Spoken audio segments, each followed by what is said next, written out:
Grabe na ang Chocomucho, hindi man lang naawa sa kupunan ng Gerplod defender, si Rondina. Hataw na hataw ang mga palot, tila ayaw magpaawat.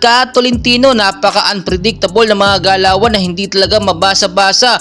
Pero itong si De Leon, magandang naging simula sa set 1, no? Early na set 1, sunod-sunod ang kanyang mga nagawang puntos. Pero Dina Wong, gumagawa naman na matinding depensa dito, kaya lalong nahirapan ang kupunan ng Gerplod defender na makapuntos. And well guys, laban na nga po, no? Chocomucho Flying Titans kontra dito sa kupunan ng Gerplor defender. Wala pang panalo ang Gerplor, no? At tinitignan natin dito, napakalabo talaga at maliit ang tsansa ng Gerplor na manalo sa Chocomucho Flying Titans dahil first 6 line na palang pasok na mga pambato natin. Bea De Leon, Dina or Isa Molde, Dina Wong, Tolentino, Duque at si Rondina. Set 1 pa lang, no?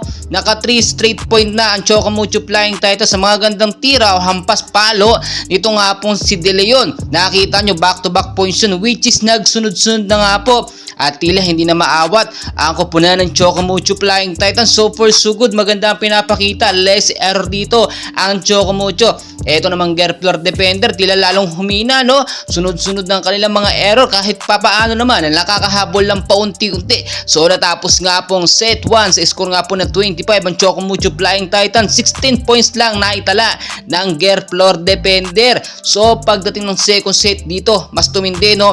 Pinalakas ba naman ng Gerplor ang kanilang depensa, pero hindi naman ito umubra sa kupunan ng Chocomucho Flying Titans dahil early pa lang ng set 2 nakikita nyo lamang na at naghahabol talaga ang Gerplor defender. Hindi na kasi umubra yung mga lumang strategy dito nga po sa Chocomucho Flying Titans. So far napakaganda ng laban at nakuha ng Chocomucho ang pagkapanalo sa set 2. Pagdating ng set 3 naman, nagtuloy-tuloy magandang momentum.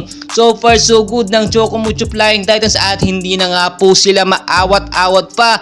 Nakita nyo naman, nasa top 2 standings ang Chocomucho at talagang hinahawakan at pinangangalagaan nila ang kanilang standings. Hindi po nanalo dito ang Gerplor sa set 3 ay tinapos na nga po ng maaga na ang kupunan ng Chocomucho Flying Titans ang